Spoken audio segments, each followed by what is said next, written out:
दिनै मोजां खबर होननानै बुंनो हायो जोंनि UPL दोलोनि थाखाय बिसेस जोंनि निसिमा ओनसोलावहाय दिनै दाब दाब जायगायाव मोनथामसो जायगायाव जयनिं जाबाय फार्स्ट अफ अल जोंनिया मोनथाम प्राइमारि BCDC जों मोनसे जयनिं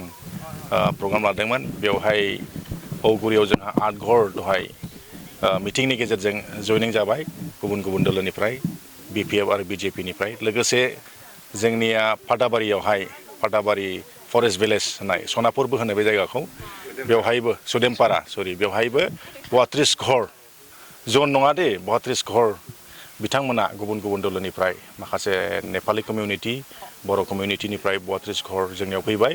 लोगोसे आरो दा बेवहायसो जोंनिया 16 घर बेवहाय जयनिं जाबावबाय टटेल जोङो दिनैहाय 54 नखरफोरखौ जोंनि UPL दोलोआव मोनबाय BJP BPF बे मोननै दोलोनिफ्राय बिथांमोना फैदों बेनि थाखायनो जोङो दिनैनि दिनखौ जोबोद रंजानायनि दिन होननो हायो आरो बे जयनिं हाबाफारियाव जोंनि मानगोनां बिटिआरनि EMC रन्जित बसुमतारी बिथाङाबो गावनि प्रेजेन्ट दंमोन बिथाङाबो जोबोद गोजोननाय फोरमायदों आरो बिब्दिनो जोंनि निसिमायावहाय जोंनि UPL दोलोआवहाय गोबां गुबुन गुबुन दोलोनिफ्राय जयनिं जानायखौ जोङो लैहोर सानफ्रोमबो मोननो थांगासिनो दं मैयाबो जयनिं जादों आरो जोंहा गाबोनबो दङ समबारावबो दङ बिब्दिनो जयनिं जालांबाय थानायखौ जोङो नुदों आरोखि मथथे जोंनिया फैबाय थादों जामलाङाखै इर'सन जोंनियाव गैया सासे सानो मालाबा मानिबा बिदिनो गुबुन गुबुन प्रलबनफोरनि गेजेरजों सासे सानै थांनायखौ नुदों जों खिन्थु जोंनियाव लैहोर फैनायखौ जोङो मोनबाय थादों आरोखि जोङो 100आव 100% जोङो 2025 नि इलेक्सन हिसाबै 25,000 जोङो भटार्स लानानै मार्जिन लानानै जोङो देरहागोनखौ जोङो आसा खालामनानै दङ जेम्सनि थासारियाखौथ' जोङो दा गोरलैयैनो नुनो हायो बिथाङा गोबां माने खाटनि खालामदों अब्लाबो बिथाङा जोंनि खाटनि खालामनायनि स्ट्रेटेजिखौ बिथाङा हमदांनो हायाखैबो जानो हागौ आरो बिथांजों दिनै इसेबां मानसि गैला बहुद जामबाय दाखालि बाय इलेक्सनावनो बिथांनिया बहुद खममोन मार्जिना 11,000ल' व्हेरेज जोंनिया अलरेडि माने 17,000 प्लास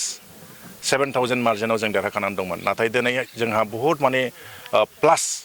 जोंना जागासिनो दङ आरो जयनिंआथ' जोंना कन्टिनिउ दिनैसिमबो जोंनिया केन्डिडेटबो डिक्लेयार जायाखै केन्डिडेट डिक्लेयार जानाय लोगो लोगो ओरैबायदि जोङो धौ बानायनो जोङो स्ट्रेटेजि बानायगासिनो दङ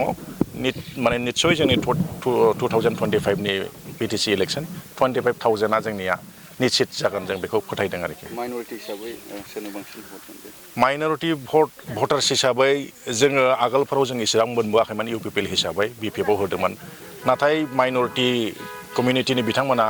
बिसेस इन्टेलेक्सुवेल महरनिफ्राय बुजिनो मोनबाय UPLआ माने माइनरिटिनि थाखायबो गोबां सेवा खालामगासिनो दं गोबां सार्भिस होगासिनो दं आरो बिसेस जिहेतु जोंनियाव सान्थि फैबाय सान्थियानो आदिमूल सान्थिखौ मोनब्लानो जोंनियाव गासैबो डेभेलपमेन्टनि खामानिखौ मावनो हायो आरो गोजोननाय थासारिखौ मोननो हायो आरो गासैबो हानिफ्राय लानानै जेसेबांनाखि समस्याफोर बेखौ मावफुंनो हायो बेखौ जोंनि माइनरिटि कमिउनिटियावबो निस्सय मोनदांबाय बिनि थाखायनो जोंनियाव लैहोर बिसेस नांगलबांगा आमगुरि आरो भबानिपुर बे मोनथाम प्राइमारि BCDCनिफ्राय माइनरिटिनि भटार्सआ जोंनाव प्लास जाबोगासिनो दं जों दिनैनि स्टेटासाव 50% माइनरिटि भटखौ जों मोननो हादों